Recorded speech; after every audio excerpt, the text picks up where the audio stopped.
Olá, eu sou a Bia Abdala e eu sou especialista em tornar o quilting fácil. Eu mostro que qualquer pessoa é capaz de fazer lindos quiltings com qualquer máquina de costura, sem precisar de réguas, pezinhos de quilting livre, luvas ou qualquer outro tipo de acessório. Isso mesmo, eu mostro como qualquer pessoa é capaz de fazer quiltings lindos com qualquer máquina de costura e com o pé de máquina de costura reta.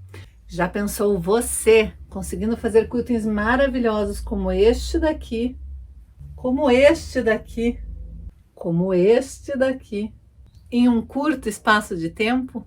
Sim, isso é possível, e é possível você fazer sem precisar mexer em nada da sua máquina. Tem muita gente que me pergunta: Bia, o meu problema é que eu não domino a velocidade do quilting. Mas com o straight quilting isso não existe, porque straight quilting e quilting fácil são sinônimos. Como assim não existe? Simples, você já costura? Você já sabe fazer costura reta? Você já tem uma máquina de costura que faz costura reta? Não importa se a sua máquina é mecânica ou eletrônica, se ela é doméstica ou uma máquina industrial, se ela é uma máquina nova ou se ela é uma máquina antiga. Se você tem uma máquina de costura e se você já domina a costura reta, você está a um passinho de fazer o straight quilting. E por que você não começou ainda? Simples, você ainda não está quiltando porque você ainda não tem um método, mas eu estou aqui para resolver este teu problema. Sim, em breve nós teremos a nova turma de straight quilting. Straight quilting é uma técnica que eu criei porque eu tinha um sonho, o sonho de aprender a fazer quiltings lindos. Eu queria fazer um quilting lindo, mas eu queria poder fazer de forma fácil. Eu já tinha tentado fazer o quilting livre diversas vezes, mas sempre era um fracasso. Sempre a linha embolava, sempre arrebentava o meu fio, os pontos ficavam todos inconstantes. Uma hora era um ponto grande, outra hora era um ponto bem pequenininho. E eu sempre ficava frustrada. E toda vez que eu tinha que pegar o meu desmanchador de costuras para desfazer aquele quilting era um sacrifício, porque o ponto ficava tão apertadinho que eu preferia pegar e largar o trabalho de lado. E daí eu comecei a fazer o quê? Eu comecei a treinar em tecidos, em pedaços de tecido. Eu montava o sanduíche, fazia uma camada de manta, montava tudo certinho e ia treinar. Mas foram vários tecidos que eu acabei jogando fora. Esse daqui eu guardei só para mostrar para vocês que sim, eu tentei durante anos fazer o quilting livre. Só que ninguém queria me ensinar. Toda vez que eu me matriculava num curso ou que eu ia em algum ateliê para aprender o quilting livre, a professora olhava para mim, olhava para minha mão e falava: ah, infelizmente para o quilting livre você precisa das duas mãos. Bom, eu não nasci com as duas mãos, eu nasci com uma deficiência. Eu queria aprender a quiltar, então se ninguém iria me ensinar, eu iria criar minha própria maneira de quiltar. E foi exatamente isso que eu fiz. Foi exatamente assim que nasceu o straight quilting. E eu comecei a fazer uma peça, outra peça, postava, mostrava para as pessoas. Nessa época eu já dava aula de patchwork fazia muito tempo. Fazia anos que eu já ensinava costura criativa e patchwork. E quando eu comecei a postar os meus quiltings, todo mundo começou a me procurar e falar: Bia, seus quiltings estão fenomenais, aonde que você aprendeu a quiltar? Com quem você aprendeu a quiltar? Seus quiltings são diferentes de tudo que eu já vi. E daí eu falava: ah, mas o que eu tô fazendo não é quilting, eu tô fazendo uma outra coisa, mas não é quilting. Porque naquela época, na minha cabeça, o quilting tinha que ser com o pé de quilting livre. Eu fui morar nos Estados Unidos. E lá eu fui estudar um pouco mais sobre o quilting livre e sobre o straight line. Straight line é um quilting somente feitos com costuras retas, mas costuras retas mesmo. Então tem uma telacê, tem linhas cruzadas, tem linhas em ângulo, mas nada de costuras curvas, apenas costuras retas. E eu percebi que se straight line, que é só costura, é quilting, por que a minha técnica que eu tinha desenvolvido e que eu estava fazendo não seria quilting? Foi lá nos Estados Unidos, conversando com as minhas colegas do Modern Quilt, que eu descobri que realmente o que eu fazia era quilting. Sim, porque eu fui estudar. Eu passava horas na biblioteca local da minha cidade de Boulder, estudando tudo quanto era livro de costura, de quilting. Eu estudava, eu olhava, eu lia e relia. E daí eu cheguei à conclusão de que, de fato, o que eu estava fazendo era quilting. Afinal de contas, o que é o quilting? O quilting nada mais é do que essas costuras que nós fazemos para unir o topo de um projeto, a camada de manta e o forro de um projeto. Então, não importa se a gente faz com o pé de quilting livre, com o pé de costura reta, se a gente faz o quilting à mão, todas as costuras que forem unindo as camadas de tecido são quiltings. Então, o que eu fazia era quilting. E quando eu entendi e aceitei que o que eu fazia era quilting, eu comecei a mostrar para o mundo. Eu comecei a mostrar como era gostoso criar, fazer qualquer desenho que a minha mente imaginasse, transformar em arte e, por que não, colorir.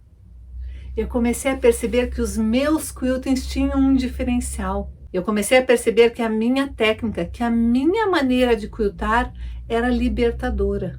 Libertava qualquer pessoa que quisesse aprender.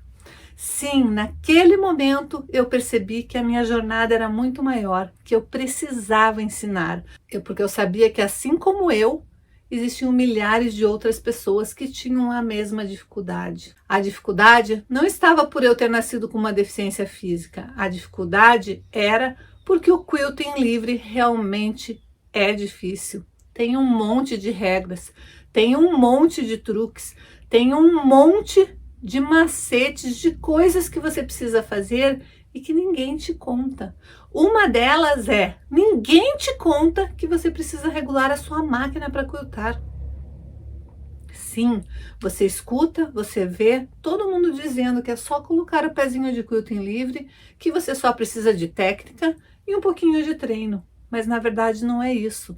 A máquina de costura, ela foi feita para fazer costuras e não para fazer o quilting. Não quer dizer que você não possa usar a sua máquina de costura para fazer o quilting. A única coisa é que, se você for usar a sua máquina de costura para fazer o quilting, você precisa fazer os ajustes ideais para ela trabalhar perfeitamente para o quilting.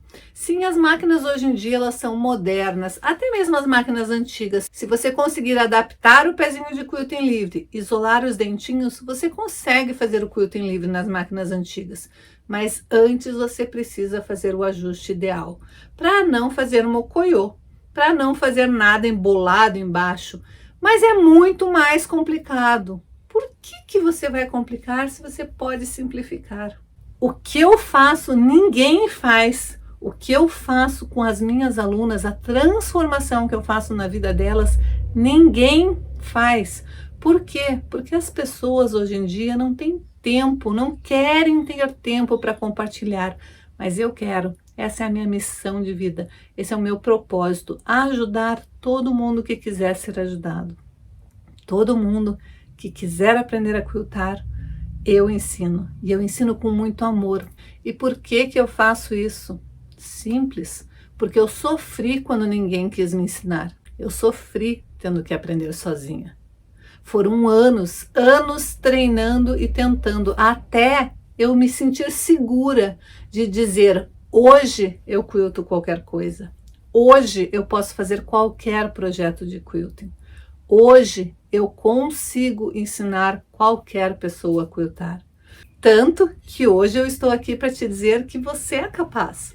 Hoje eu estou aqui com convicção de dizer que qualquer pessoa consegue. Todas as minhas alunas, até mesmo as que moram lá do outro lado do mundo, conseguem. Por que com você vai ser diferente? Que eu adoro usar todos os meus retalhos, né? Que eu não gosto de desperdiçar nada.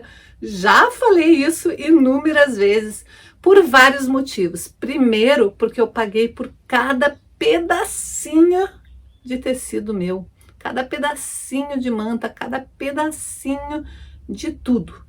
Então eu não gosto de desperdiçar nada. Segundo, porque eu sou muito preocupada com o meio ambiente. Eu fico pensando, a produção de lixo que o ser humano faz diariamente, e nós artesãs, a gente produz lixo, gente, é fio, é pedacinho de manta, é pedacinho de tecido. Então tudo que a gente puder aproveitar, a gente vai estar ajudando o nosso bolso e o meio ambiente. E é por isso que hoje a aula vai ser de retalhos. Se você já me acompanha há algum tempo, você deve saber que eu tenho uma paixão por retalhos. Mas é claro que essa minha paixão teve um início, teve um porquê, teve um ponto de partida. Eu comecei a fazer patchwork há mais de 2 décadas e com isso comecei a ter uma infinidade de retalhos, comecei a acumular retalhos. E foi então que eu senti a necessidade de fazer alguma coisa com eles. Eu comecei a pesquisar peças e técnicas feitas com retalhos. E comecei a perceber que cada vez mais eu estava apaixonada pela arte de unir tecidinhos. Eu simplesmente adorava combinar cores, estampas e tecidos. Eu adorava incrementar as minhas peças com cianinhas, rendas, fitinhas e qualquer coisa que pudesse agregar valor às minhas peças. E foi aí que a minha paixão por retalhos nasceu. E no vídeo de hoje eu vou te mostrar a importância de separar todos os nossos retalhos. Mesmo para você que não tem muito espaço, que o seu cantinho de artesanato é só um cantinho na sala ou mesmo no quarto. A importância de organizar os seus retalhos e ter eles sempre à mão é fundamental, não só para a organização, mas também para você saber que tipos de material você tem à disposição para fazer numa determinada peça. Gavetas e cestas são um ótimo lugar para guardar aqueles tecidinhos que são um pouquinho maiores, mas mesmo assim não são muito grandes. Para os tecidos que a gente tem em maior quantidade, eu já dei a dica de usar aquelas bandejinhas de isopor que vem com frios. É só você lavar bem a bandejinha, deixar secar e enrolar os tecidos. Uma outra maneira é simplesmente organizar dobrando os teus tecidinhos por tamanhos de tecido. Os menores numa pilha e os que são um pouquinho maiores em outra. Se você tem espaço, uma opção bacana é colocar em prateleiras, que eles já ficam decorando o ambiente. Uma outra opção é guardar em caixas de papelão, forre essa caixa com tecido ou pegue potes plásticos e pinte e guarde os seus tecidinhos neles, porque fica um charme. As caixas de MDF são as minhas favoritas para guardar os retalhos menores. Também guardo projetos que estão em andamento ou apenas tiras de tecido. Já as gavetas são uma ótima opção para quando você quer esconder uma pequena bagunça, mas quer também deixar razoavelmente organizada. Então eu vou lá na minha cesta de faixas. Aqui eu vou usar faixas de 2,5 polegadas e antes que você comece a reclamar dizendo: Bia, por favor, passe as medidas em centímetros. Não vou passar. Não vou passar porque não importa o tamanho da sua faixa. O importante é que todas as faixas sejam do mesmo tamanho. Eu estou usando em polegadas e eu já vou te explicar por que que eu vou usar em polegadas e por que que eu tenho faixas cortadas em polegadas. Primeiro, vocês sabem, eu morei nos Estados Unidos e a minha base rotatória, ela é em polegadas. Essa base que eu consigo trabalhar rotacionando. Corto um lado, não quero movimentar meu tecido, eu simplesmente movimento a base rotatória. Eu tenho essa, que é de 12 polegadas. Para os meus trabalhos menorzinhos, eu tenho esta aqui, que é de 6 polegadas. Eu não tenho essa base rotatória em centímetros. E eu tenho várias réguas que eu gosto muito de usar, que são todas em polegadas. Então, vários projetos meus são em polegadas. E não tem por que você se desesperar. A sua base de corte nacional, normalmente, quase todas, não são todas, mas quase todas, elas têm um lado que é em centímetro e o outro lado dela, quadradões maiores, que são em polegadas. Então, quando eu falo 2,5 polegadas, cada quadradinho desse entre as linhas mais largas é 1 polegada. Então, 2 polegadas vai ser 1, 2 e mais um quadradinho. 5 quadradinhos desses, eles são maiores do que os quadradinhos em centímetros. Olha aqui uma régua em centímetro. O centímetro ele é um pouquinho menor. E por que que não dá para eu converter as medidas para vocês? Porque uma polegada, ela é exatamente 2,54 centímetros. Ou seja, o 4 é 4 milímetros. Entre esse risquinho pequenininho, entre um e o outro, não vai dar preciso. Por mais que eu tente passar medidas próximas para vocês, 2,5 polegadas vai ser 7 centímetros, 7,6,5. Como é que você vai fazer esse 6,5 se você estiver fazendo nos centímetros? Então, simplesmente você vira a tua base de corte e aprende a trabalhar em polegadas. Tem aqui a numeração na sua base de corte. 1, 2, ó, ela vai em polegadas, vem do 1 até o 16 e aqui embaixo do 1 até o 22. Até o 21,5, na verdade. Então, é só você usar as polegadas, não tem dificuldade.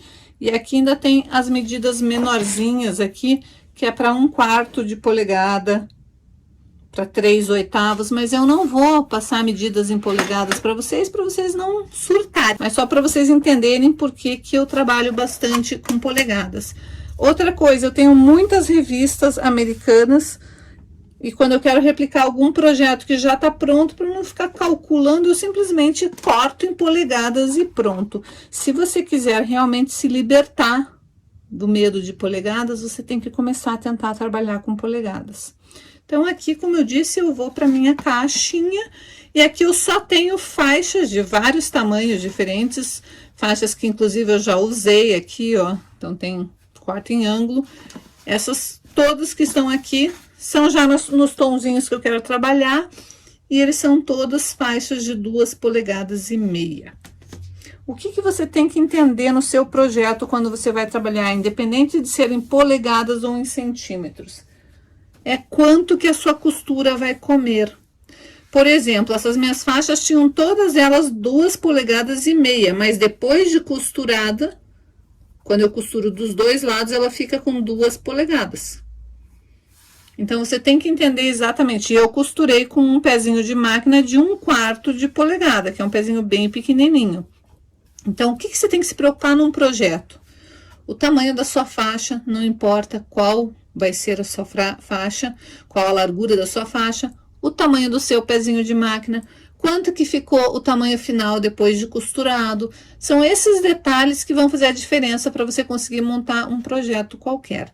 Neste caso específico, não tem problema o tamanho da faixa que você usar, da largura, pode ser mais estreita, daí vai ser várias faixas, pode ser mais larga, daí serão menos faixas, pode ser um pezinho largo de costura, pode ser um pezinho pequenininho, não importa, o importante é você costurar várias faixas. Nós vamos fazer mug rugs, ou seja, tapetinhos de caneca. Você também vai fazer do jeito que você quiser, do tamanho que você quiser. Mas a técnica que eu vou ensinar é um pouco diferente hoje. Por quê? Porque é uma técnica para agilizar a nossa confecção, para a gente conseguir confeccionar mais rápido. Como que eu vou fazer? Eu vou fazer as minhas faixas, eu escolhi essa sequência de cores, depois eu vou explicar por quê, mas eu escolhi essa sequência de cores e fui intercalando as bolinhas conforme as cores que eu queria usar. Costurei uma na outra. Agora eu vou pegar essa minha primeira faixa. É importante você passar as costuras todas para o mesmo lado nessa primeira etapa. Você vai passar as costuras, tombar todas para o mesmo lado, então eu vou acertar essa daqui.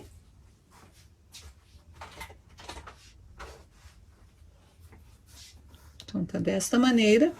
Agora, eu vou pegar essa minha primeira faixa, vou casar lá com a última e vou passar uma costura do mesmo tamanho das outras costuras. Então, vai ficar assim, ó, um tubo. Totalmente fechado, um tubo. O que que eu vou fazer? Eu vou no meu ferro, vou assentar assim essa costura.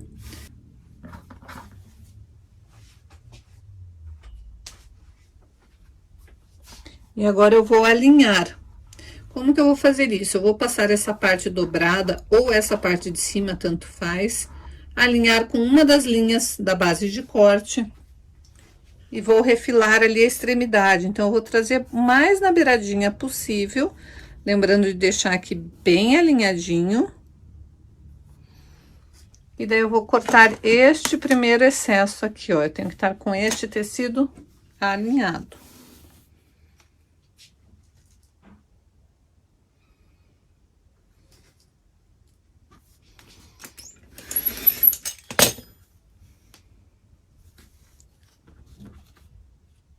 Agora, eu vou cortar 2,5 polegadas.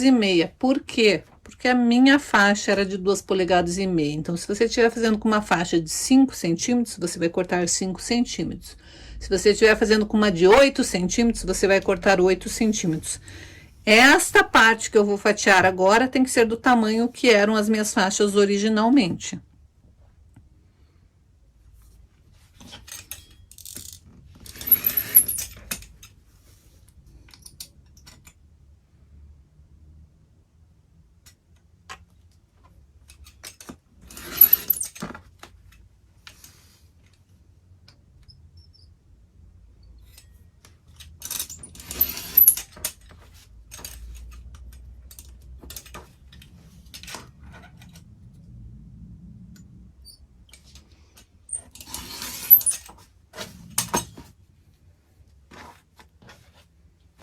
E eu vou fazer isso quantas vezes for necessário. Se eu tiver que fazer vários tapetinhos de caneca, eu vou fazer várias vezes isso. Agora, olha o detalhe que nós vamos fazer. Nós vamos desmanchar a costura. Ah, deixa eu deixar claro que eu não dei retrocesso. Por que que eu não dei retrocesso? Primeiro, porque como nós vamos fatiar, não adianta dar retrocesso. Não adianta eu dar retrocesso lá no início da minha faixa e no final, se eu vou fatiar e no meio vai daí começar a desfazer o ponto. Então, o que que eu faço? Eu diminuo um pouquinho o tamanho da minha costura. A minha costura normalmente ela fica em 2,5 e eu diminuo para 2. Não fecho demais. Por quê? Porque eu vou ter que desfazer essa costura. Como eu vou ter que desfazer a costura, eu não posso estar com ela muito fechadinha, senão fica difícil. Agora, preste atenção como que a gente vai desfazer a costura. A gente pega o nosso abridor de casas, engata ali num dos pontinhos e rompe. Vai, pula uns 3 pontinhos e faz a mesma coisa. Nada de fazer isso com pressa, faça com cuidado, porque nós não queremos forçar nosso tecido. Ele não pode sair da trama normal dele, não podemos forçar a trama dele. A gente só quer desfazer esta primeira costurinha aqui. Quando você faz isso de 3 em 3 pontinhos, fica fácil de você desfazer, ó. A parte de trás solta e a costura está desfeita sem estragar o meu tecido. Então, este daqui vai ser o meu primeiro bloquinho. O que que eu vou fazer com o próximo? O próximo eu vou pegar, tava dobrado assim, né? Eu vou pegar e vou abrir a próxima costura. Então, eu tombo pra cá e vou desmanchar esta costura alaranjada aqui, da mesma forma.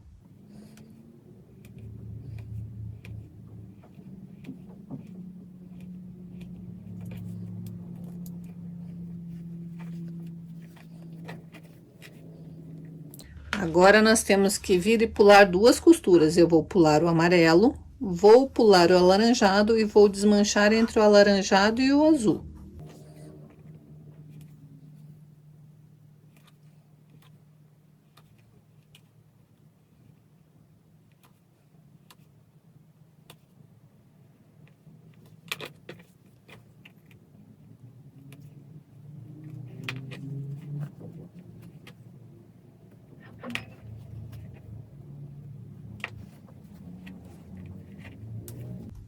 Ixi, desmanchei errado, ó, desmanchei no mesmo lugar. Vou ter que costurar de novo, vamos deixar isso dali de lado. O que que eu tinha que ter feito? Eu tinha que ter desmanchado entre o azul e o verde. Acontece, né?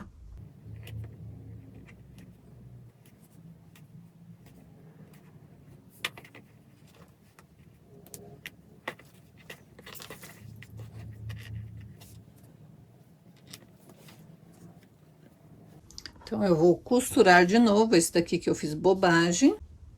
E agora, eu vou ver certinho qual que eu tenho que desmanchar. Tenho que desmanchar entre o rosa e o verde agora.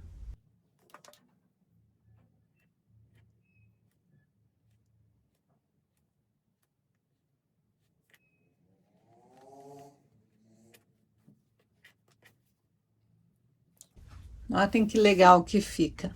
Agora é só eu costurar de novo. Eu posso costurar de duas maneiras, ou passando a ferro todos de uma fileira para baixo e os outros eu tenho que passar todos eles para cima, ou eu posso abrir as costuras. Eu vou tombar costuras, uma para um lado, outra para o outro. Então, vou voltar no meu ferro e já mostro aqui como que vai ficar. Então, o avesso vai ficar assim, uma fileira tombada para baixo, outra para cima, a próxima para baixo, a próxima para cima. E agora é só eu casar costurando fileira com fileira. Primeiro eu faço essa, costuro, passo a ferro, venho e emendo as outras duas, depois uma na outra. Então, assim que você costurar, você vai estar com a sua peça desta forma. Agora é só colocar uma manta e o forro e fazer um lindo quilting. Você pode fazer o quilting montando o sanduíche da maneira tradicional, com o forro, manta e o topo, e depois fazer acabamento com viés, ou você pode fazer o acabamento rebatendo a peça, e daí se você for fazer assim, você vai colocar o teu tecido sobre a manta, vai colocar o avesso com o direito com direito aqui, costurar, desvirar, fechar a abertura para daí depois fazer o quilting. Daí o seu quilting fica dos dois lados, mas a peça não tem acabamento com viés. Neste caso aqui, eu acho que vai ficar mais delicado sem o viés, porque já tem bastante informação, bastante colorido aqui. E se eu colocar um viés aqui, vai tirar o charme da peça em si. Então, eu vou fazer desvirando essa peça, mas você pode fazer da maneira que você achar melhor. Então, a maneira que eu decidi fazer é colocar este meu patchwork sobre uma manta. Aqui eu estou usando a manta Poly 100 com resina dos dois lados, ou seja, Poly 100 R2. Vou pegar o meu tecido, que vai ser um branquinho para o forro, vou colocar direito com direito, alinhar bem, e daí eu vou costurar toda a volta, deixando um pedaço para desvirar. Então, aqui está, já fiz toda a costura, deixei uma abertura para desvirar, dei retrocesso. Agora, eu vou cortar as quinas e desvirar a peça.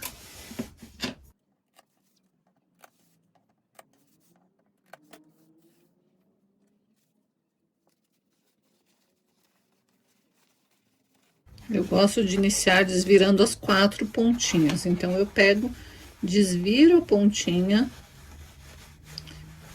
para depois só desvirar a peça inteira.